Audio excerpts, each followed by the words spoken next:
Il m'avait écrit sur Insta, je lui ai dit viens on se fait un call, on a fait le call, 20 minutes après il m'envoie 10K en upfront. Donc ce mois-ci j'ai littéralement fait plus de 39K. J'étais sur du 75-80% taux de closing, surtout sur les 2 derniers mois. En vrai, c'est juste ton cerveau, tu l'as forgé et il est meilleur que les autres, quoi. J'ai closé pour Paul, j'ai closé pour Keo, j'ai closé pour les top infopreneurs dans des niches alors que je sors de nulle part. Tu vois des Léa Marie faire du coaching sur l'e-commerce, tu vois, c'est assez flagrant, c'est assez chiant. Les personnes qui débutent ou quoi ou qu'est-ce, faire 2, 3, 4, 5K avec de l'infoproduit, c'est juste un glitch, c'est juste un cheat code en fait. Ta vision là sur l'année 2026, sur le marché des closers? Ma vision c'est que... Hello tout le monde, bienvenue dans ce nouveau podcast dédié à la sales, que ce soit des setters, des closers, des sales managers ou team leaders. Le but du podcast est juste inspirer les nouvelles générations et documenter ce que c'est le closing réellement avec des gens sur le terrain. Aujourd'hui, on est avec Sabdine. Comment tu vas, Sabdine? Excellemment bien. Bonne année, meilleurs vœux 2026, yes. Full leverage pour cette année. Et puis on va essayer d'apporter le maximum de valeur dans ton podcast. Merci de m'inviter, sincèrement, Yvan. De fou. Déjà, pour les gens qui ne te connaisseraient pas, est-ce que tu pourrais te présenter et surtout raconter ton parcours, d'où tu viens, pourquoi finalement tu es dans ce podcast? Pourquoi tu es dans ce podcast? Ouais, c'est toujours dur de me présenter parce que je vais aller dans tous les sens si je le fais. Donc, nous, Yvan, on s'est déjà rencontrés avant de faire ce podcast-là. Tu as déjà aussi mon retour son de cloche sur toutes les étapes dont j'ai dû justement passer pour en être là face à toi dans ce podcast. Donc j'ai été, comme je te l'ai expliqué, j'ai eu un gros, on va dire, parcours scolaire chaotique. J'ai fait 5 lycées, j'ai été viré de 4 lycées, tous dus à des soucis comportementaux. Et puis je me suis arrêté au bac. Je voulais vite rentrer dans la vie active, donc j'ai bossé dans le... T'as eu ton bac ou? Non, je l'ai pas eu. Okay, je l'ai pas eu, comme Mathis Clouet. Ça... C'est ok. Et c'est très bien. Non, mais je pense que j'avais largement les capacités pour. J'étais orienté sur un bac S option sciences de l'ingénierie. J'ai toujours eu des grosses facilités là-dedans, du moins sur les points de vue scolaires ou quoi ou qu'est-ce. Et puis j'ai commencé dans le monde de la nuit, faire les chichas, boîtes de nuit, envoyer les bouteilles, blablabla. Et j'ai vu ça comme un monde très malsain, où j'allais pas forcément accroître énormément en compétences, je me sentais pas trop utile à part porter les bouteilles et puis faire des chichas, tu te doutes bien. Et je me suis juste dit, qu'est-ce qui pourrait être plus profitable pour moi que de bosser de 20h le soir à 8h du matin, vu que je bossais dans un after. Et ce qui s'est passé, c'est que je suis allé sur Indeed, une plateforme plus communément justement utilisée en Suisse, vu que je bossais en Suisse à ce moment-là, et tout simplement j'ai posé une candidature pour être démarcheur téléphonique, prospecteur dans le monde de la finance, de l'assurance en Suisse, et puis j'ai pu être embauché à ce moment-là, et donc j'ai fait beaucoup de cold call sur plusieurs secteurs d'activité différents, énergie renouvelable, recrutement, automobile un peu, digital, et j'ai fait aussi, on va dire, un tout petit peu de porte-à-porte, du closing bien évidemment, et j'ai commencé l'infoproduit en août 2025, voilà un peu... Je fais setting et blablabla. Bref, full cycle sales, quoi, mon très cher Yvan. Ok, let's go, pas mal de choses. Déjà, on va revenir sur donc 18 ans, t'as pas ton bac. Ouais. T'es dans le monde de la nuit. Par où tu commences? Pourquoi tu trouves que c'était malsain, etc. Pourquoi je trouve que c'est malsain? Déjà, c'est l'utilisation justement de l'alcool et de toute autre sorte de drogue qui me dérangeait. Sincèrement, il y avait aussi les discussions qui ne volaient pas haut, tu vois, tu restes avec des personnes, tu fréquentes des personnes qui ont généralement la trentaine, la quarantaine, et tu vois qu'ils sont quand même bloqués dans leur vie, tu vois pas forcément une porte de sortie en les regardant, au contraire ça te désole énormément de les voir dans cette situation, tous les soirs revenir au même endroit, avoir les mêmes discussions qui volent pas haut, etc. Et puis ouais, je me suis dit non, en fait non, c'est pas pour moi. Et ça, tu fait ça combien de temps? J'ai fait ça plus ou moins un an quand même, plus ou moins un an. Ok. Ouais, d'été à été. Un peu moins, 8 mois, 9 mois. Ok, et après tu transitionnes du coup, c'était sur commercial, Indeed? Exact. Donc en tant que vraiment démarcheur téléphonique, donc notre rôle, nous, au départ, c'était de démarcher des entreprises. Donc on appelait directement sur les pages jaunes en France, le BOTA en Suisse.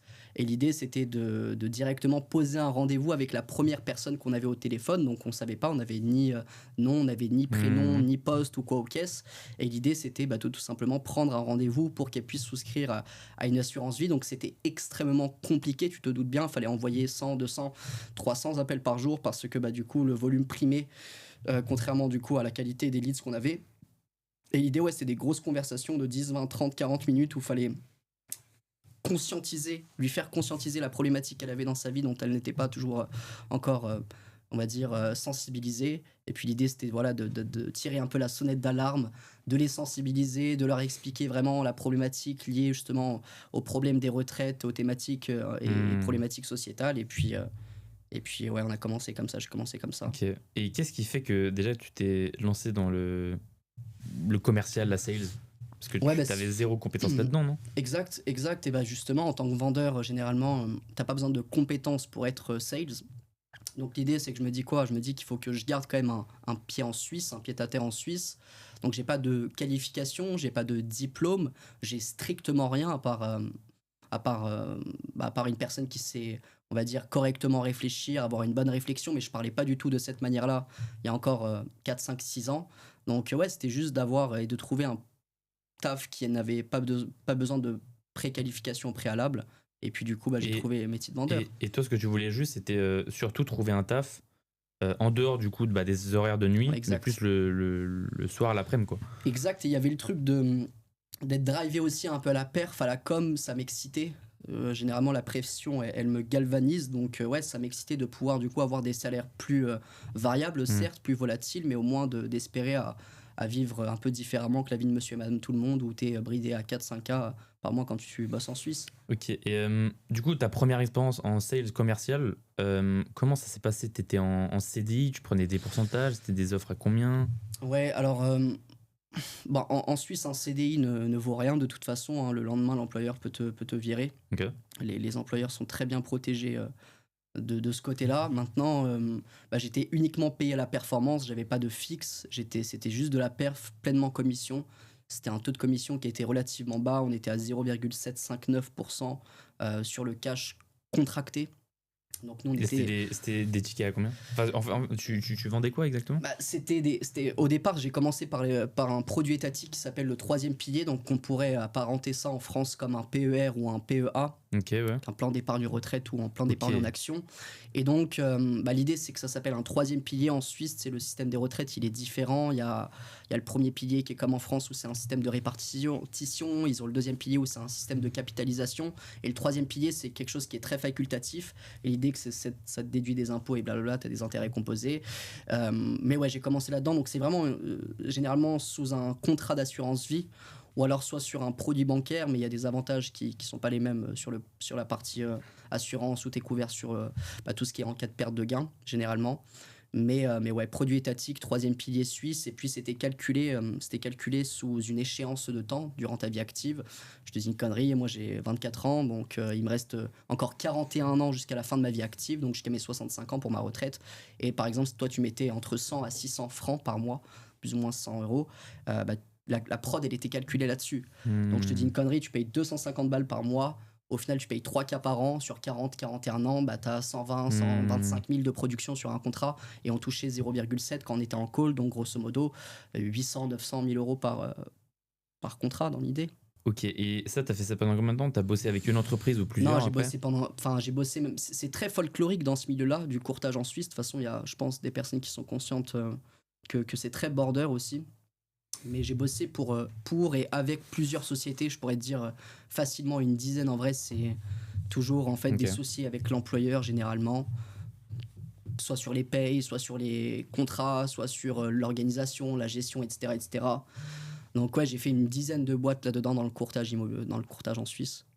Ok, t'as fait que courtage immobilier? Courtage assurance là-dessus. Après, si tu veux qu'on se fasse un saut quantique, j'ai eu la chance, moi, après, de vraiment me perfectionner dans le cold calling. Et puis derrière, j'ai pu être débauché au bout d'un an, 10 mois, par 2 gestionnaires de fortune à Genève qui, eux, m'ont du coup appris vraiment comment être éduqué financièrement, comment se couvrir contre les pertes de gains, comment du coup construire un avenir solide via du coup tout ce qui est private equity, etc., compte titre. Et puis là, j'ai commencé à vendre des produits financiers. Mais je continuais quand même à vendre des produits d'assurance vie, parce que le gars à qui je vais vendre, par exemple, un private equity sur un dépôt de 100, 200, 300, 500K, bah, il sera quand même assujetti au troisième pilier, et ce sera aussi bénéfique pour lui de lui faire. Donc, vendre des produits troisième pilier, j'ai fait quand même pendant 4 ans au moins, ouais. J'ai pas arrêté. Ok. Et du coup, tu prenais genre combien d'appels? Tu faisais du cold calling? Tu faisais quoi?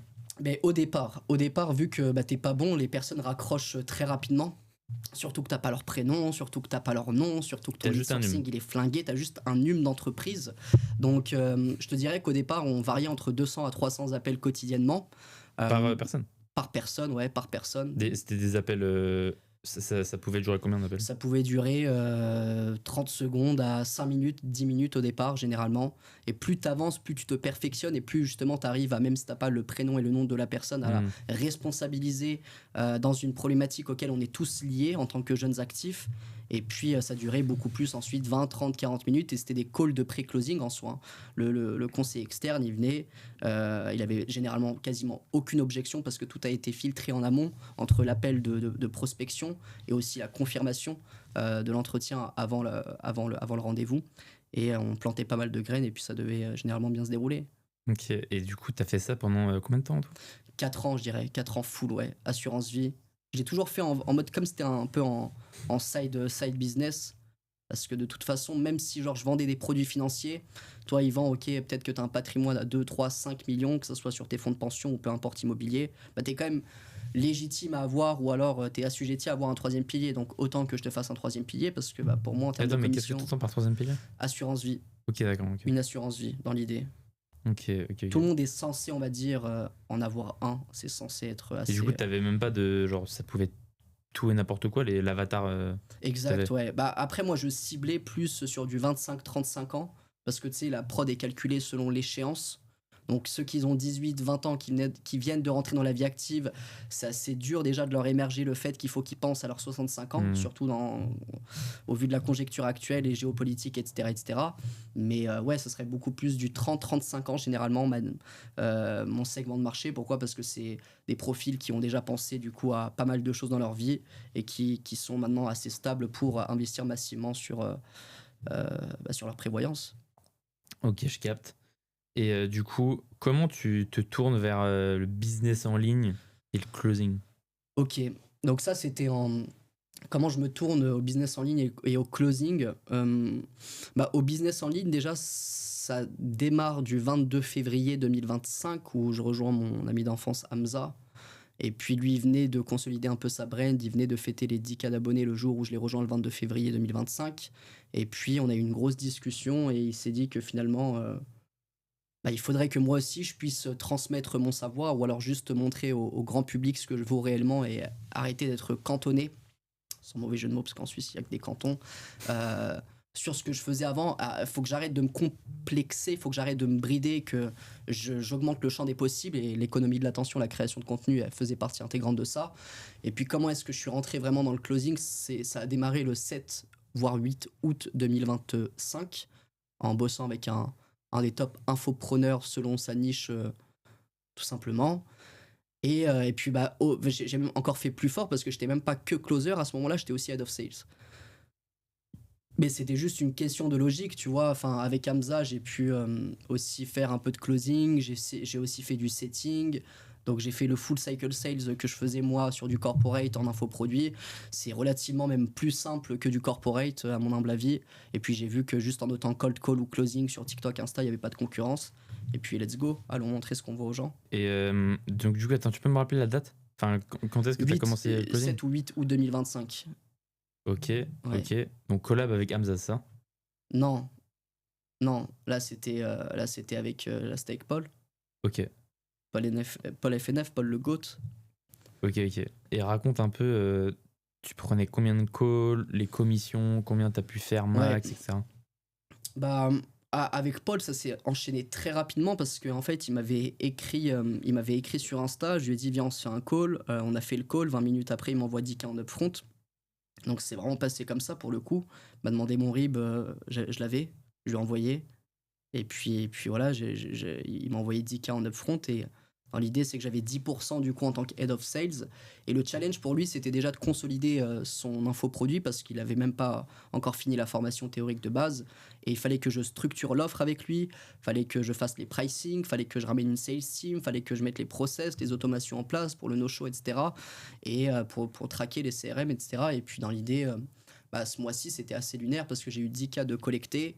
Moi, en tant que closer, je prenais 15%, plus En tant que head of sales, je prenais 10% sur la team et sur moi-même.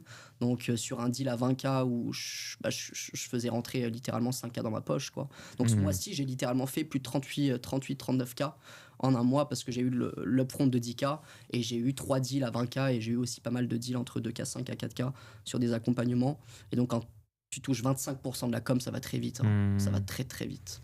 Et qu'est-ce qui fait qu'il t'a choisi, toi, en tant qu'en head of sales? Et enfin, intrinsèquement, moi, j'avais aucune compétence prérequise pour être head of sales. C'est fou. Je pense, c'est comme un call de closing. Qu'est-ce qui fait que la personne passe à l'action? C'est le résultat de l'appel.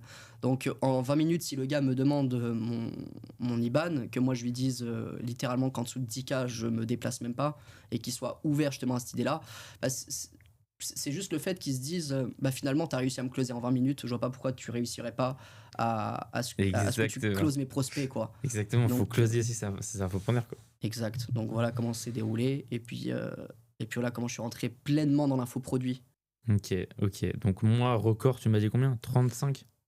38,5, 40 en vrai. Je traque pas exactement, mais 38,5, 40 à peu près, ouais. Propre, ok. Et ça, c'était quand ça? Ton mois... C'était 15 août, 15 septembre. 2025. 2025, putain, ouais. C'était il y a pas longtemps. Exact. Ok. Après, comment ça se passe? Donc, t'es avec Paul, t'es toujours en Suisse ou t'es... Ouais, là, exact. À ce moment-là, je suis toujours à la frontière suisse. Et puis on fait un putain de mois de septembre. Et il me sollicite sur le fait de vas-y, si tu veux venir à Dubaï, viens à Dubaï. Moi, je me suis dit, allez, vas-y, go, je vais refaire un saut quantique, je vais défier les lois de l'univers. Et puis, je me suis barré à Dubaï. Je les ai rejoints, ils m'ont hébergé pendant 1-2 semaines. Et puis voilà, et tu veux que je continue? Vas-y. Et de fil en aiguille, du coup, Paul vit avec Kéo. Donc de fil en aiguille, on discute avec Kéo. Je close aussi pour lui jusqu'à il y a encore pas si longtemps que ça. Et voilà, j'ai closé pour Kéo sur des offres à 3K, 10K et 30K. Assez simple de closer. J'étais sur du 75-80% taux de closing, surtout sur les 2 derniers mois. Sur peut-être 80% aussi de cash collecté. Donc voilà, c'était... Sur combien de calls par jour en vrai? 4 à 6 call day, ouais. 4 à 6 call day. C'était full organique ou? C'était full organique à ce moment-là aussi. Campagne emailing, Discord, etc. Ok, propre. Et toi, du coup, qu'est-ce que tu conseillerais à un closer débutant pour faire ce que tu as fait, quoi, en termes de com, etc. En vrai, déjà, j'ai du mal à accepter qu'il y ait énormément de closers sur le marché qui plafonnent à 3, 5K. C'est encore un souci de levier pour moi. Pourquoi? Parce que qu'est-ce qui légitime le fait que quelqu'un fasse 10, 15K par mois aujourd'hui en closing à quelqu'un qui fait 3K? C'est juste qu'il n'est pas positionné sur la bonne offre, qui met pas justement son énergie, ses compétences au service d'un bon endroit. Enfin, il est juste pas rémunéré à la bonne hauteur de ce qu'il transmet. Donc déjà, il y a quelque chose même pour les closers actuels, ce serait d'être positionné sur la bonne offre, d'aller se challenger au maximum, d'être sur des offres qui rapportent le plus avec un flux d'appels constant et non pas de switch sur 3 offres en même temps parce que tu penses que c'est bien, parce que tu as beaucoup de leads. Non, ce serait une grosse erreur. Mais dans l'idée, ce serait, moi je pense, d'investir sur soi de manière massive. Moi, si je retournerais 5-6 ans en arrière, j'investirais sur un mentorat automatiquement. Je perdrais pas de temps du coup à me développer avec l'IA ou je ne sais quoi. Tu vois, c'est extrêmement compliqué, je pense, dans la vente transformationnelle de se développer si on part pas avec un certain bagage sales en amont. C'est-à-dire avec de l'IA, genre? Il y en a aujourd'hui qui font il y en a qui apprennent des analogies, il y en a qui apprennent des traitements des objections, il y en a qui font des roleplays carrément avec l'IA. Encore une fois, je suis pas fan parce que l'IA n'a pas une seule journée d'expérience sur le terrain. Et moi, c'est ce que je prône. Mais ça serait une grosse bêtise, je pense, de refaire le même chemin que j'ai fait. Pourquoi? Parce que je me suis pas assez concentré sur les leviers et j'ai fait du cold call pendant 4-5 ans. J'ai passé plus de 100-200 000 appels. J'arriverai même pas à te quantifier actuellement.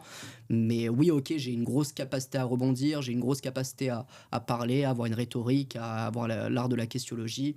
C'est ok, mais en soi... il y a quelqu'un, enfin, tu peux prendre un closer qui s'est lancé il y a 6 mois déjà, il y a 1 an, qui sur de la vente transformationnelle, on va dire sur la surface, pourrait avoir les mêmes compétences que moi parce que du coup, il a appris ce qu'il fallait exactement selon ce qu'il voulait, selon la niche dont il voulait être orienté. Tu vois, moi j'ai fait du cold call pendant 4-5 ans. Ok, c'est bien, je repars avec un gros bagage, mais quand j'arrive sur la vente transformationnelle, je dois entre guillemets tout réapprendre. Je dois tout réapprendre. Parce qu'en vrai, il y a même pas des des trucs un peu similaires et tout, genre des Bah, traitements d'objection, je sais pas. Sur le cold call, il n'y a pas vraiment ces choses-là, ou alors elles sont faites d'une manière très différente. Il y a aussi le fait que déjà c'est toi qui viennes vers la personne et c'est pas elle qui vient vers toi, donc la posture elle est totalement déjà inversée. Il y a aussi de parler beaucoup plus lentement durant les phases émotionnelles, tu vois, de beaucoup plus creuser deep dans les douleurs, et ça se fait pas en cold call. Il faut envoyer full énergie, genre faut vraiment être à 100% de ses capacités en termes d'énergie, il faut vraiment envoyer. C'est différent en closing. Donc non, en soi je pense que c'est même peut-être plus compliqué, et souvent quand j'ai géré des sales teams, de déconstruire ce qui a été consolidé que de repartir à blanc et à neuf, tu vois. Donc un gars comme moi qui a eu 5 ans de background en sales, on va dire ça comme ça, sur sur de la partie commerciale pure et dure, c'est dur parce que tout ce que mes mentors m'ont dit à chaque fois, c'est il faut qu'on arrive à canaliser ton énergie. Parce que durant mes closings, j'étais ultra en mode ouais et tout, j'infligeais tellement de pression externe. Et sur ces 4, 5, 6 derniers mois, j'ai tellement appris à maintenant infliger de la pression interne. Et ouais, ce que je conseillerais, c'est investir maintenant, si je reviens sur la question, investir massivement, mais genre vraiment sur ses compétences, sur soi-même, sur un mentorat, c'est ce que je ferais. Pourquoi mentorat? Pourquoi? Parce que tu sais, je pense que tu as 3 niveaux. Tu as formation en Ouais, ligne, exact. accompagnement et mentorat. Pourquoi Parce mentorat? qu'on a tous une manière d'apprendre qui est différente. Je sais pas si toi tu t'es renseigné un peu de la pyramide de l'apprentissage, mais on a tous une manière différente d'apprendre les choses. Moi j'ai beaucoup plus d'aisance à apprendre les choses quand on me les transmet directement, et non pas quand je vais regarder des formations ou de l'audiovisuel, ou alors faire du one-to-many. Je préfère que ça soit beaucoup plus, on va dire, ciblé, personnifié selon ce que moi je suis en train de vivre. Donc voilà pourquoi un mentorat. Pour que j'aille beaucoup plus vite, pour que ce soit beaucoup plus personnifié, personnalisé selon ce que je fais actuellement. Mais ouais, prendre beaucoup de calls de closing en vrai, le maximum, faire des tonnes et des tonnes de roleplay. Aujourd'hui, il y a des groupes et des groupes sur WhatsApp qui tournent où tu peux faire des dizaines de roleplay quotidiennement, réanalyser ces calls, apprendre justement des analogies différentes, lire beaucoup de livres sur la vente, sur aussi la psychologie humaine. Je pense que c'est ultra important. C'est là où ça peut se rejoindre, on va dire, que ce soit setting, closing, porte-à-porte, cold call, c'est la psychologie humaine. Mais ouais, lire des livres, exercer au maximum, et puis être sur les bons leviers. Ne soyez pas complexés, les gars. Ne soyez pas complexés. Et toi aussi, tu l'as vu, Yvan, tu vois, tu peux vite faire 5, 10, 20K quand tu es positionné sur les bons leviers. Et d'ailleurs, on a parlé d'IA. T'en penses quoi, IA en setting, même en closing, t'as l'avenir, je sais pas. Et moi, bien sûr que ça me froisse quand j'entends des choses comme ça. Déjà de remplacer par exemple le travail d'une caissière par une borne automatique, ça me fait chier. Mais alors moi, là où j'ai œuvré, ça me fait encore plus chier. Tu te rends compte, pourquoi ça te fait chier? Pourquoi ça me fait chier? Pourquoi? Parce que du coup, ça serait bien que l'humain soit au service de l'humain et non pas l'inverse. Mais surtout que j'arriverais pas moi à accepter que l'IA fasse quelque chose aussi bien que moi alors qu'elle a pas pratiqué un jour, tu vois. Tu comprends, moi j'ai trimé dedans, genre j'ai été dans les tranchées, moi ça fait pas 4 mois que je fais ça, genre ça fait 4, 5, 6 ans maintenant, peu importe dans ce que je faisais, mais j'ai vraiment trimé, genre j'ai senti à quel point c'est compliqué, à quel point j'ai dû faire preuve d'une grande part de résilience pour qu'au final je me fasse remplacer par une IA. Maintenant, si c'est le cas, ok, il faut l'accepter, et puis il faut du coup non pas être en contre, il ne faut pas être en confrontation comme en closing, il faut être à côté en accompagnement, il faut s'en servir du coup. Moi, je m'en sers pour tout ce qui est CRM, tracking de data, etc. etc. Ça peut même m'aider du coup dans l'analyse des calls que je fais, mais il faut que ça soit un outil, pas que ça remplace. Parce que, je sais pas si t'as vu, mais genre, t'as plein d'IA où, tu sais, sur Insta, tu mets une IA et ça book automatiquement des calls. Ouais, j'ai vu. C'est une dinguerie en vrai. J'ai vu, ça me fait chier. Ça me fait chier que tu me dises ça, ça me baise la gueule, mais ouais, j'accepte. J'accepte qu'il y a des setters IA aujourd'hui qui fonctionnent bien. Après, maintenant, le closing en IA, viens, whip into, et si tu veux qu'on peut parler maintenant du setting closing DM, et ça fonctionne, parce qu'en vrai, oui, c'est vrai qu'il y a une grosse remise en question, que ça soit même Q1, bref, même pour l'année 2026 sur l'infoprenariat qu'on va appeler 2.0, le marché, il évolue. Les personnes, elles sont beaucoup plus conscientes, elles sont beaucoup plus aware, elles sont beaucoup plus éduquées. Donc maintenant, elles savent comment ça se passe, les appels de closing, les webinars, les challenges et blablabla. Et pour autant, on arrive à closer en DM. C'est ça qui est fou. Donc oui, en vrai, l'IA en vrai pourrait piloter toute une partie sales, et ça me déchire de te dire ça parce qu'on sert plus à rien dans l'idée, tu vois. On servira à quoi? C'est fou, hein. Mais par contre, par contre, closer en DM, c'est genre DM Insta. DM Insta, exact. Et pourquoi? De toute façon, ça part même pas de la partie sales. Tu verras que ceux qui closent en DM, généralement, n'ont même pas les meilleurs process settings. C'est vraiment le content qui close à leur place. Le C'est marketing. comme, ouais, exact. C'est une collecte de paiement au final. C'est le marketing qui fait tout le taf. Et puis, ouais, c'est fou. C'est fou de closer en DM, genre. Ça, c'est une dinguerie. Bon. Après, je sais pas si. En vrai, des trucs à 5, 10, 15K. Ça peut fonctionner. Ça peut Plus tard, fonctionner. Non, mais il y a des personnes aujourd'hui qui closent 5, 6K en DM. Je pense que tu dois savoir de quelle offre on parle. Mais ça existe. Et puis maintenant, il faudrait juste voir pendant combien de temps ça peut durer, cette histoire, parce que ça me fait chier. Et surtout, je me suis aussi rassuré sur le fait que ça fonctionne pas avec tous les infopreneurs. Chaque infopreneur ne peut pas closer en DM. Il y en a pour qui c'est brutalement simple. Pourquoi? Parce qu'ils relèvent de l'authenticité dans leur content. Donc ça, c'est une grosse part de l'équation. Ils arrivent à porter aussi de la crédibilité, de l'autorité selon ce qu'ils véhiculent, mais surtout, ils montrent de la transformation. Et aujourd'hui, tous les infopreneurs, agences, je sais pas quoi, coachs ne font pas ça. Ils ne font pas quoi, monter des témoignages, etc. N'arrivent pas à autant avoir d'autorité, de crédibilité sur le marché. Ok. Et il y en a pour qui c'est juste de l'authenticité, c'est juste que la personne dégage, quoi. C'est même pas une question de valeur ou de quoi ou qu'est-ce. C'est qu'est-ce qu'elle dégage quand tu vois sa vidéo, comme un Mikaou par exemple qui va faire du 150K en closant uniquement en DM, c'est fou. Ok. Et ta vision là sur l'année 2026 des closers, tu vois, sur le marché des closers. Cadeau comme question, mais. Ouais. Alors ma vision sur. Sur les challenges, il y a les challenges, Ouais. offres permanentes, setting closing. Ça serait quoi ma vision IA. sur. Ma vision, c'est que de toute façon, le e-learning commence à prendre une place de plus en plus importante. Même l'éducation nationale, toutes ces grosses institutions gouvernementales devraient avoir, entre guillemets, peur, positivement ou négativement, je ne sais pas, sur le e-learning. Il y a beaucoup de personnes aujourd'hui qui, du coup, se forment à travers des formations, qui se forment à travers des accompagnements, des mentorings. Il y a même d'autres personnes aujourd'hui qui n'ont pas la capacité d'aller en cours et puis, du coup, ils apprennent par d'autres plateforme. Donc le e-learning va prendre une place plus que prépondérante de toute façon. Donc ça sera plus de coachs, plus d'infopreneurs sur le marché, ça sera plus d'offres, ça sera du coup plus de personnes qui seront... Tu penses Ouais, si tu peux éviter de me couper, s'il te plaît. Attends, c'est important. Donc plus de personnes qui seront du coup éveillées, on va dire, sur le fait de ok, c'est une putain de faille finalement l'infoproduit. Aujourd'hui, s'il y a des personnes qui débutent ou quoi ou qu'est-ce, faire 2, 3, 4, 5K avec de l'infoproduit, c'est juste un glitch, c'est juste un cheat code en fait. Je comprends toujours pas pourquoi il y a encore des personnes aujourd'hui qui bossent à Leclerc, à McDo, qui touchent 1K5, 2K alors que ils l'ont, tu vois, cette capacité entre les mains de pouvoir juste faire du setting et toucher 1K5, 2K en étant en slip chez soi. Mais dans l'idée, ouais, la vision, ce serait qu'il y aura encore plus de closers, de meilleurs coachs de closers et de meilleurs head of sales. Et puis, il faut que ça continue comme ça, sinon on va perdre notre job, gars. Faut qu'il y ait plus de bons infopreneurs aussi, surtout. Parce que c'est eux qui strikent le marché. Et c'est eux, du coup, nous, on est les dommages collatéraux. Et ça, je pense que c'est le cas. Il y en a de mieux en mieux. Enfin, t'as capté? Il y en a de mieux en mieux. Il y en a beaucoup, mais il y en a très peu quand même. Il y en a très peu déjà qui font plus de 100K par mois. On a discuté un tout petit peu avant. Si on a de mieux en mieux, il y en aura aussi de moins en moins. Bon, quand tu vois des Léa Marie faire du coaching sur l'e-commerce, tu vois, c'est assez flagrant, c'est assez chiant. Quand tu vois en fait qu'il y a des personnes qui rentrent dans ce marché-là, c'est que tu te rends compte que là, on prend quand même une tournure assez négative. Et puis j'espère vraiment que en fait, les infopreneurs pour 2026, ils vont maximiser leur delivery, vraiment, qu'ils vont maximiser le fait qu'il y a quelqu'un qui t'est payé, et il faut que du coup tu lui rendes de l'appareil. Et si c'est juste ça, en fait, ça le fait. Tout va dépendre de la delivery justement des infopreneurs en soi. Tu penses qu'il y a beaucoup de personnes qui font des formations, accompagnement, etc. et qui délivrent pas à grand-chose? 100%, à 100%. Et le terme, c'est vraiment beaucoup, genre. Combien de pourcents? Et je pense 80. Non. Ouais. Après ce que j'ai vu, ces 5-6 derniers mois, oui.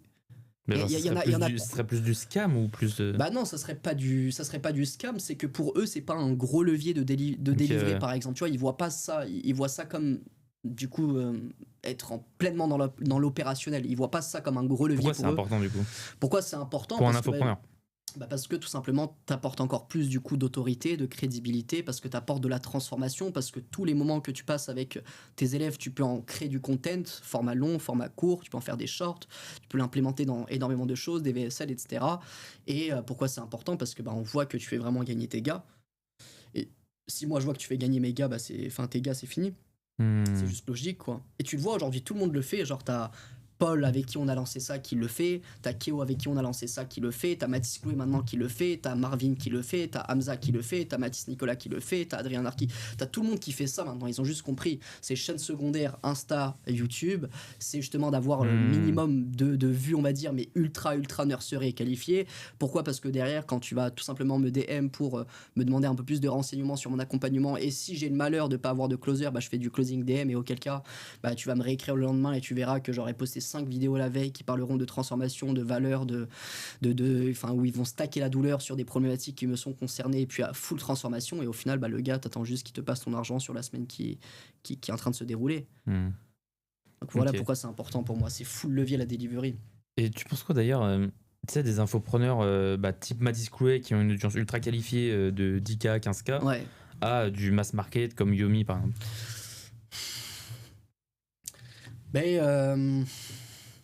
Moi, je suis beaucoup plus fan du segment de marché qui est ultra niché, qu'on me reconnaisse déjà pour ce que je suis et ce que je fais. Maintenant, le mass market, c'est un peu différent. Il y a aussi des zones d'ombre sur qu'est-ce que tu vends réellement. Donc, c'est beaucoup plus, je pense, énergivore, le mass market, parce que tu as un persona qui est aussi différent. Donc, Pas tout dépend de ce que tu veux en vrai. Ouais, mais c'est vrai que j'essaye de prendre des exemples sur ce que j'ai vécu sur ces 6 derniers mois. Moi, je préférerais beaucoup plus le segment de marché, on va dire, affûté, où les personnes savent pourquoi elles viennent en call. Mass market, il y a des personnes qui savent même pas pourquoi elles viennent en call, genre elles sont juste rattachées et attachées à l'infopreneur avec qui on bosse. Mais les deux fonctionnent en vrai. De toute façon, je pense que le volume primera toujours plus à la qualité, malheureusement. Là, sur le marché dans lequel on est en train de vivre, surtout en 2026. Mais en termes de moi, comment je me sentirais dans mon état de plénitude, ce serait beaucoup plus de faire des offres, de bosser sur des offres où il y a une grosse transformation qui peut être limite radicale sur du done for you et pas sur du do it yourself ou du done with you, ouais. Toi, imaginons que tu es infopreneur, tu préférais plus faire du mass market que. Enfin, plus du Ouais, 100%. qualifié que 100%. mass market. Ah ouais? Ouais, à 300%. Ah ouais? Bah Ouais, je oui. sais pas. Hein. T'as closé sur des offres mass market et sur des offres ultra nichées. Ouais, non, mais en tant qu'info. Genre, imaginons toi, tu veux être infopreneur. Ouais. Genre, moi, tu vois, si j'aurais jamais connu Yomi, j'en serais pas là parce que c'est lui qui m'a mis dans le business et tout, tu vois. Donc, et je me dis, Yomi, genre, je sais pas. Il y a énormément de personnes qui passent par lui et qui découvrent le business et qui montent des putains de trucs que tu peux peut-être pas avoir si t'es ultra niché, tu vois ce que je veux dire? Ouais, je vais être chiant parce qu'on on dit si j'avais. Ouais, mais en vrai, ce qui compte pour moi, c'est pas forcément le nombre de personnes qui réussissent, c'est le pourcentage de personnes qui réussissent. Pour moi, c'est plus ça qui compte. Tu vois, Yomi, ok, il y a des personnes qui réussissent, mais il y en a combien qui n'ont pas réussi? Il y en a combien que t'as entendu, ouais, j'ai acheté l'accompagnement, la formation de Yomi, au final, ils en sont toujours pas là où ils voudraient être. Pourquoi? Parce qu'ils ont pas eu des grosses discussions profondes, bien deep avec des closers qui ont réussi à déterminer le pattern qui faisait qu'ils étaient toujours pas dans la situation désirée dont ils voudraient. Mais ouais, au final, non, beaucoup plus niché et de baiser en vrai. Je capte. Ok. À 100%. La question se pose pas pour moi. Ok. Une question aussi, on avait parlé de l'éducation nationale. Est-ce que tu penses que le milieu de l'infoproduit, le marché du e-learning, etc., va avoir un impact sur l'éducation nationale en France ou tu vois? Ouais, c'est ce que j'ai essayé d'expliquer tout à l'heure. Pour moi, à 100%. Et au-delà du fait juste accompagnement, formation, tu sais, mentorat, coaching, en fait, ça va émerger le fait qu'il y a aussi d'autres institutions ou d'autres, on va dire, je ne sais comment ça s'appelle, qui vont plus s'ouvrir au fait de eux aussi commercialiser ou alors faire des écoles, ce qui est déjà le cas en vrai, ligne, hein. En ligne, exact. Pourquoi? Parce que c'est un frein pour énormément de choses, surtout dans la société dans laquelle on vit et ce qui aujourd'hui véhicule dans l'éducation nationale, tu vois. Il véhicule des choses pas très symboliques pour des enfants de 6 à 7 ans, 8 ans, 9 ans, tu sais, ils leur disent un peu tout et n'importe quoi, donc il y a énormément de parents déjà qui veulent quitter la France suivant ces soucis-là. Alors s'ils n'ont pas la capacité, ils vont juste les mettre dans des Dans des plateformes d'e-learning, hein. Moi, j'ai aucun doute. Tai Lopez le dit aussi. Hein. Tai Lopez, je pense que tu dois connaître, qui dit que le marché de e-learning, il va prendre une place tellement importante sur les prochaines années. Surtout l'avancement de l'IA, tout ce qui est métaverse, tout ce qui est vision, je sais pas quoi là, Apple. Tu vas pouvoir faire tes calls, tes lives, tes cours avec ton masque et tout, être dans la salle de classe, écrire sur le tableau avec une craie virtuelle, top quoi. C'est ce On qui va se s'en rend passer pas pour compte, moi. ouais. Je pense qu'on s'en rend même pas compte de ce qui peut se passer là. Ouais, de ouf. Surtout à la vitesse où ça va, en vrai. De vrai, c'est chaud. D'ailleurs, l'IA, tu utilises l'IA toi? J'utilise beaucoup Claude. Ok. Énormément Claude. J'utilisais ChatGPT beaucoup. C'est intéressant, ChatGPT, je pense, de 0 à 5K, 0 à 10K. Ensuite, ça sert plus à rien, à part pour comprendre combien il y a de calories dans une pomme. Pourquoi ? Parce que je trouve que c'est bridé. Je suis rentré dans pas mal de discussions sulfureuses avec ChatGPT en lui disant que je vais couper mon abonnement s'il continue à me parler de cette manière-là. Il continue. Donc j'ai coupé mon abonnement. Mais non, pour moi, en vrai, au bout d'un moment, il est plus assez sharp. Tu vois, on avait des discussions avec Hamza là-dessus. Et en vrai, au bout d'un. Enfin, 0 à 10K, après, pour moi, il me sert plus à rien. Genre vraiment, il donne pas plus de conseils que ce que tu peux voir dans des values Et assets Claude? sur YouTube. Et Claude, par contre, beaucoup plus deep. Beaucoup plus deep parce que pour le coup, je trouve que businessment parlant, il est beaucoup plus sharp, genre une réflexion beaucoup plus Ok. aiguë, genre vraiment, même sur la réflexion, même sur ce qui peut te sortir, il peut te sortir des CRM, il peut te sortir toutes sortes de choses. Et ouais, et tant mieux, tant mieux, tant mieux parce que jusqu'à maintenant, j'étais l'IA de Hamza, tu vois, quand ChatGPT, ça fonctionnait plus de 10 à 50. Et puis Claude nous a beaucoup aidé aussi parce que là, il a fait quasiment un mois à 100K le mois dernier. Donc c'est cool, ouais. Mais non, vraiment, l'IA, à part Claude, je me sers de plus rien du tout. Et tu utilises comment l'IA? Comment je l'utilise, l'IA? De tellement de Sur manières quoi, différentes. Bah sur, par exemple, des livres que j'ai envie de lire, tu vois, j'aimerais bien comprendre la racine même, tu vois, justement, de ce que j'essaie de regarder. Donc, par exemple, je vais regarder le mentor, du mentor au mentor, au mentor, au mentor, et au final, je tomberai sur Socrate pour, par exemple, la questiologie, sur la maïeutique. Mais sinon, ce sera aussi pour, par exemple, des CRM, pour comprendre un peu certaines datas, pour essayer d'étoffer certaines datas. Ça serait aussi sur mes besoins du quotidien, businessment parlant. C'est vrai que c'est une question assez large que tu me poses. Je m'étais pas préparé, je te cache pas cette question-là. Je m'étais pas préparé à aucune de tes questions. Mais ouais. En vrai, dès que j'ai pas la réponse, en ayant une réflexion déjà, je vais me servir de l'IA comme outil. Je capte, ok. Ok, autre question. Ça serait quoi pour toi la vision d'un top closer qui a 5 ans en sales, etc., sur l'année 2026? Ouais, alors il y a deux manières différentes de voir les choses. Je sais qu'aujourd'hui, il y a des closers qui sont entre 5 à 10, 15K par mois et qui le vivent très très bien, genre très très bien. Ils arrivent à faire le tour du monde, ils arrivent à voyager, etc., à être en mode digital remote, et c'est ok parce que bah, ils ont eu des expériences antérieures qui étaient beaucoup plus négatives, on va dire ça comme ça. Ils étaient potentiellement sales ou alors, je sais pas, employés de commerce, et ils passent de 2K à 5, 10K libres financièrement, géographiquement, ils sont au top.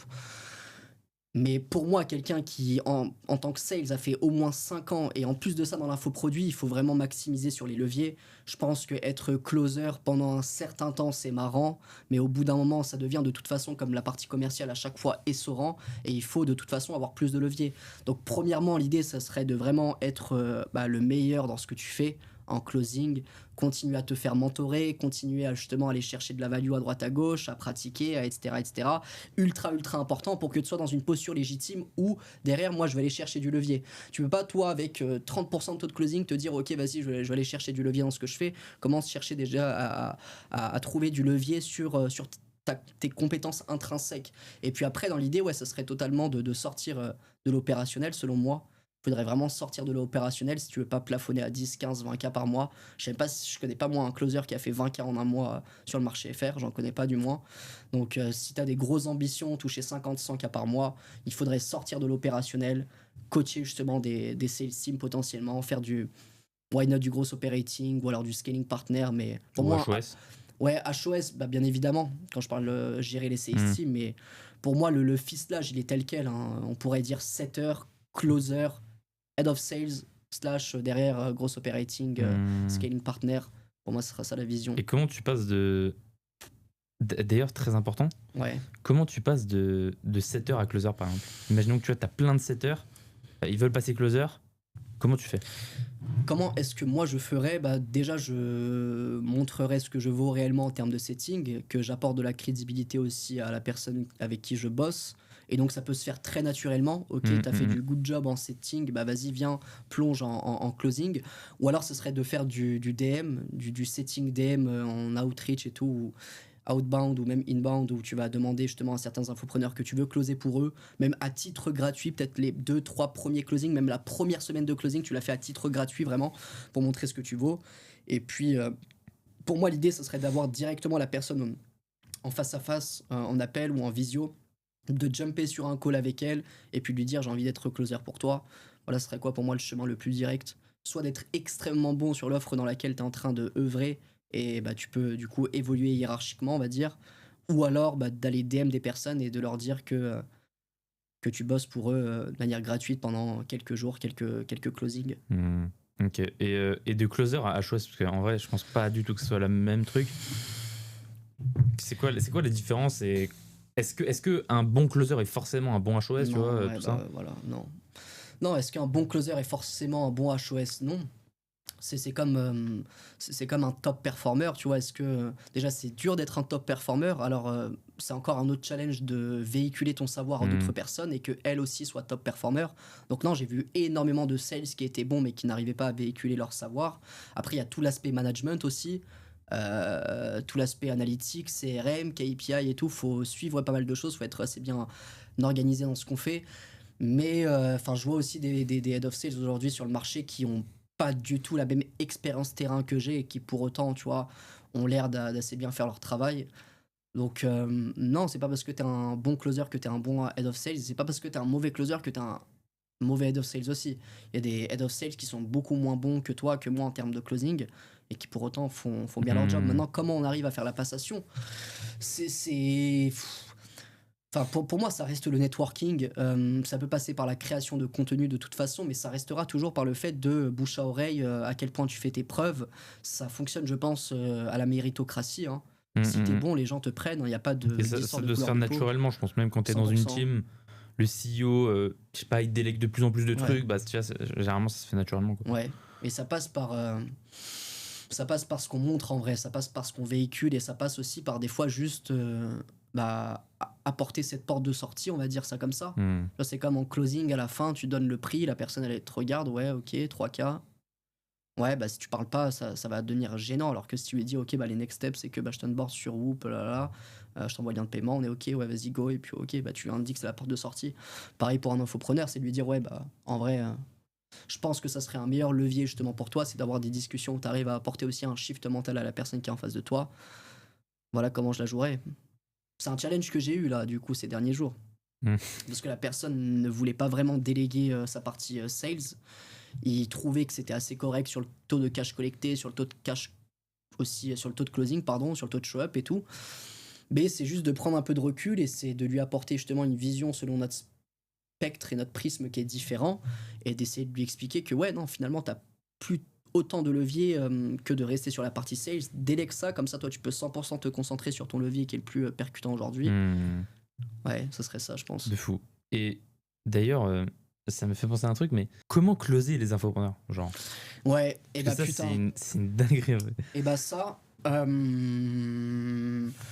comment est-ce que tu closes des infopreneurs? À chaque fois que j'ai eu un appel pour être soit closer, soit pour bosser avec un infopreneur, j'ai toujours closé, bien que j'étais peut-être le 6e, le 7e à passer après d'autres closers ou d'autres head of sales ou peu importe. Bah, pour moi, ça résulte énormément de l'authenticité. Genre vraiment, énormément de C'est-à-dire l'authenticité. Bah, t'es 100% transparent avec la personne que tu es, donc tu dis exactement qui est-ce que tu es, tes points positifs, tes points négatifs.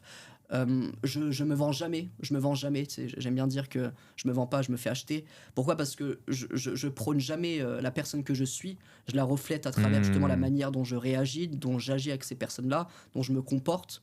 Et puis en fait, ça serait chiant de te répondre comme ça, mais pour moi, c'est beaucoup des discussions qui se basent sur l'instinct. Donc là, c'est une autre forme d'intelligence qui est beaucoup plus développée, mais c'est faire confiance 100% à son instinct.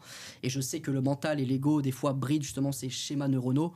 Mais l'idée, ouais, ce serait de se faire confiance à 100% sur la personne dont on est, sur son instinct, Et puis, de ne pas dire que moi je suis bon, de ne pas dire que l'autre m'a dit que j'étais bon, mais juste d'avoir une conversation ultra transparente, deep, claire, et puis de lui montrer aussi avec la personne que tu es, l'énergie que tu lui envoies, que tu es la bonne personne pour elle. Voilà comment c'est passé à chaque dernière fois en vrai.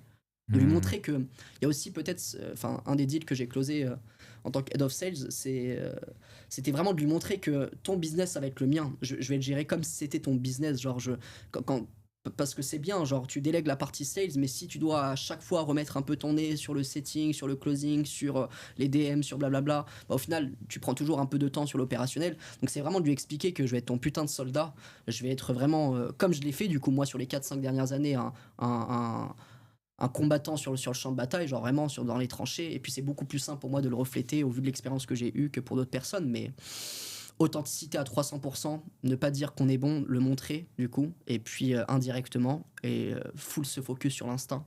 C'est une question d'attraction, de manifestation, de loi de l'univers. Et puis tout le reste, ça le fait. Hein. Intéressez-vous d'ailleurs à ça. Exact. D'ailleurs, c'est quoi pour toi les règles, que ce soit pour un setter, un closer, n'importe quoi, pour performer dans n'importe quoi? Les règles d'or pour réussir. Les règles d'or pour réussir, j'en parle assez souvent, c'est de pratiquer. De toute façon, il n'y a pas de... Il a pas... Il n'y a pas de pratique sans... Enfin, on peut pas réussir sans pratiquer. C'est surtout sur la partie sales. Enfin, je prône beaucoup plus la pratique que la théorie. De toute façon, tu peux lire des centaines de livres. Si tu pratiques pas, tu es toujours aussi mauvais. On s'est compris. Mais dans l'idée, ce serait de pratiquer selon une trame, un process prédéfini, de vraiment savoir qu'est-ce qu'on fait chaque jour en analysant toutes les datas, de les traquer. Je te dis une connerie, pour un setter, c'est le nombre d'appels passés, nombre d'appels décrochés, nombre de rendez-vous bookés, nombre de rendez-vous qui ont show up, nombre de rendez-vous qui ont closé. C'est de traquer généralement ces 5 datas. Donc dans tous les cycles, dans tous les maillons en tant que sales, que ça soit closing, que ça soit setting, cold call, door to door, peu importe, tu verras que tu as toujours les 5 datas qui sont utiles sur les doigts d'une main. Tu n'en auras pas besoin forcément de plus pour traquer, pour optimiser justement ton taux de closing, etc., etc. Mais ouais, ça serait de pratiquer selon un process qui est prédéfini. Grâce à ça, on arrive à en tirer une conclusion, une expérimentation. Et après, c'est introspection, feedback constant. Et puis, normalement, on s'améliore drastiquement. Pourquoi ? Parce que c'est input slash qui t'emmène ces inputs, tu les mets dans des process système, t'en sors des outputs, et derrière, tu te mets les bons feedbacks pour réajuster tes inputs. Et c'est la même chose en vrai, que ça soit setting, que ça soit closing, que ça soit porte-à-porte, que ça soit... Peu importe, même si on parle pas de sales, pareil dans le marketing, dans le content, dans la delivery, à chaque fois, c'est la même chose. Input, système process, output, feedback constant. T'as un exemple, par exemple, sur ça Pour un setter, ce serait tout simplement tes inputs, ça sera du coup de quelle manière tu es en train de passer tes appels de setting. Donc ça serait de déjà enregistrer. Moi je véhicule le fait qu'il faut enregistrer au moins un quart à un tiers de tous ces appels pour les réécouter déjà de soi-même. Ça serait déjà de traquer justement tout ce que je t'ai expliqué. Appels passés, appels décrochés, rendez-vous posés, rendez-vous show-up et rendez-vous closés. Donc déjà juste avec ça on a déjà pas mal de visu. Si tu réécoutes tous tes appels, même si toi t'es pas forcément bon dans ce que tu fais, t'arrives à te rendre compte à quel point tu fais de la merde ou pas. Et derrière, c'est d'apporter le plus rapidement possible, justement en termes d'exécution rapide, d'apporter le maximum tes inputs rapidement à la personne qui se charge de toi pour qu'elle t'apporte le bon feedback, bons outputs, bref, bon feedback, etc. etc. De toute façon, c'est le même process. Setting, tu feras pareil. Closing, tu feras pareil. Cold call, tu feras pareil, c'est à chaque fois la même chose. Mais moi, qu'est-ce qui a fait que j'ai pris beaucoup de niveaux rapidement, c'est que j'avais la chance justement d'être, on va dire, vraiment éduqué, premièrement à la Loup Wall Street, mais surtout d'être avec des personnes qui me coachaient à la minute. Genre, dès que j'avais fini un de mes appels, je me retournais directement vers mon manager pour qu'il me donne le feedback. Et ce serait de faire perpétuellement des jeux de rôle, en fait. Enfin, au bout d'un moment, les discussions avec mon manager, c'était même pas des discussions, c'était des jeux de rôle. Genre quotidiennement on parlait même plus, on faisait des jeux de rôle, genre par exemple ouais non mais t'as pas compris, enfin là, et on rentrait vraiment dans un jeu de rôle où moi je faisais à chaque fois le prospect et lui faisait du coup la personne que je devais être. Et ouais, ce serait ça. T'as des logiciels ou quoi pour traquer les datas par exemple? C'est quoi, t'es sur des CRM ou t'es sur ouais, exact. Donc ça dépend si tu passes par iClosed ou quoi, mais généralement moi ce que j'apprécie beaucoup c'est Airtable en ce moment. C'est assez facile pour du coup que ça soit ludique sur la compréhension des datas, mais aussi pour les automatisation. Pour moi, ce serait largement Airtable, même si un bon Google Sheets fait largement l'affaire en soi. C'est pas les crampons qui font le joueur. Hein. C'est ça. C'est les joueurs qui font le crampon. Et d'ailleurs, sur les automatisations, genre même l'IA, déjà, genre aujourd'hui, pour un closer, on peut tellement faire des trucs avec de l'IA. Genre même tu prends un Fathom, tu recordes ton call, tu prends le transcript, tu le copies. Tu le mets en PDF, tu le mets sur ChatGPT ou Claude, tu peux déjà avoir full feedback, tu peux avoir des relances personnalisées, tu peux juste même le The One Thing à améliorer pour le prochain appel, tu fais ça à tous tes calls, enfin, c'est une dinguerie. Et tu peux même créer des trucs de fou, t'as N8N, Make, Zapier, etc. Donc vous pouvez vous intéresser. Et puis moi ce que je fais sur Claude, c'est que tu sais, t'as des sortes, ils appellent ça des projets, des sortes de classification de dossiers, et je mets toute la value que j'ai, marché US, marché FR, sur ce doc-là. Et des du coup, livres, des trucs. Et il devient mon mentor, en fait, ça devient mon mentor, parce qu'en fait, il me répond pas en fonction de ce que lui, il a cherché sur les informations qui sont dites publiques à travers... Il a des putains d'input, quoi. Mais là, il a des putains d'input, exact. Donc voilà aussi comment je peux me servir de l'IA. Et sur ça, justement, on peut même créer, automatiser les genres. Par exemple, tu prends une chaîne YouTube, n'importe laquelle, dès que la vidéo sort, ça te met dans ton GPT ou dans ton projet. Du coup, t'as les plus gros inputs de tout, et après tu mets, je sais pas, un record de call là-dedans, et let's go, quoi. Je sais pas. Donc, c'est fort. Il y a 10 000 manières en vrai. Enfin, franchement, on peut quand même se servir au moins de 12 à 14 heures de nos journées pleines. Hein. Même si t'as pas de call de closing, tu peux faire tellement de choses. Genre, fou. Il y a tellement. Faut avoir soif d'apprendre, hein. Et de se faire mal surtout. Pas avoir peur de. C'est-à-dire, ça m'intéresse. Se faire mal. Qu'est-ce qui fait que moi je peux me sentir légitime d'en être dans ma posture actuelle contrairement à un autre gars? Parce que à mon âge, à 24 ans, je ne connais pas quelqu'un qui a la même expérience terrain que moi sur le marché de l'infoproduit. Parce que moi j'ai juste plus échoué que eux ont tenté, et ça s'arrête là en fait. C'est juste que moi j'ai pris des appels et des appels et des appels et des appels, et on m'a dit non, on m'a dit mais non des milliers, des dizaines de milliers de fois dans ma vie, et genre le refus je l'ai accepté, je l'ai embrassé même. Donc c'est juste une question de... Tu sais, c'est comme les sports de combat, je sais que tu fais un peu de sport de combat. Un lutteur aujourd'hui, s'il fait du grappling ou du JJB, il éteint tout. Il éteint tous ceux qui font du grappling, il éteint toutes les personnes qui font du JJB. Par contre, un grappleur qui va faire de la lutte, il va se faire éteindre.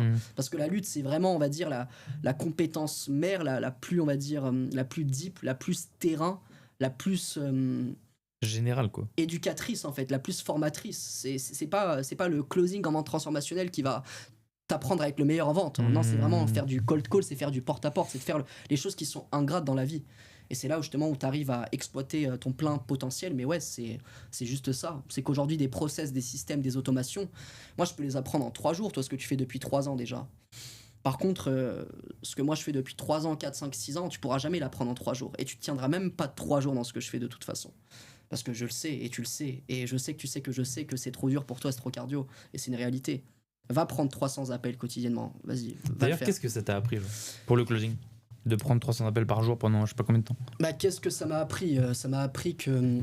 en fait, il y a plein de croyances pensées limitantes que pour moi, je ne pensais pas fondées, qu'il était réellement pour les personnes qui n'ont jamais fait côté commercial ou même quoi aux caisses. Mais...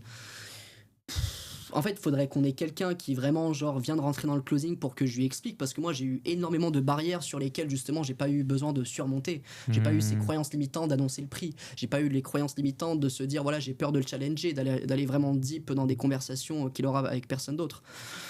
Enfin, si tu prends du recul, je suis rentré dans l'infoproduit, j'ai closé pour Paul, j'ai closé pour Keo, j'ai closé pour les top infopreneurs dans des niches alors que je sors de nulle part. Juste pourquoi? Parce que tu vois que je suis différent contrairement à 95, 18, 19% des closers aujourd'hui sur le marché. C'est juste, moi je pense que c'est juste une question de mindset un peu.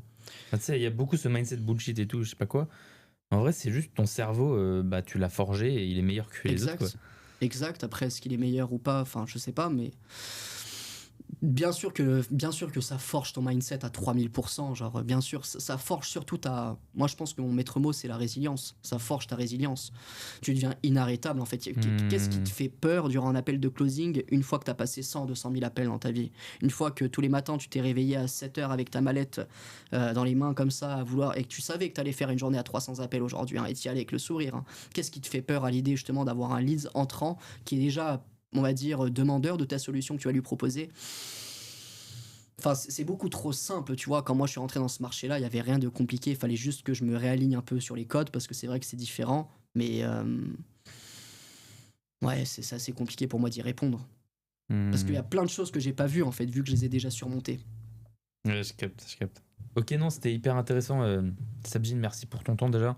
Est-ce que tu aurais un mot de la fin pour les personnes qui nous regardent, que tu aimerais véhiculer ou quoi Ouais, je pense que le mot de la fin et le mot du départ de 2026, ça serait levier. Ce serait vraiment ça, genre. Enfin, il faut pas que, il faut vraiment pas que vous acceptiez à. Faut vraiment pas que vous acceptiez votre situation actuelle si vous closez encore pour 3-5 cas par mois et que vous arrivez à collecter tant, même si c'est énorme déjà pour vous. Il faut juste que vous vous rendiez compte du potentiel que vous avez déjà De fou. et juste qu'il n'est pas mis pas au bon endroit en fait. Il est juste pas investi et injecté au bon endroit. Donc, qu'est-ce qui vous différencie entre la personne qui fait 3-5 cas par mois en closing à 10-15 cas? Bah, c'est juste une grosse prise de risque, je pense. Vous concentrez beaucoup plus sur l'acquisition, paradoxalement, alors que vous êtes des closers, donc vous êtes sur la reconversion, conversion.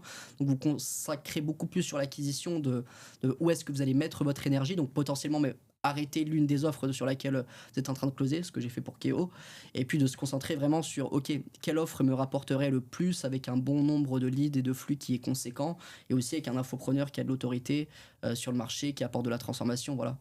Donc de bosser avec des infopreneurs qui ont assez de leads, qui apportent énormément de transformation sur leur content, et puis de vous consacrer sur vos leviers.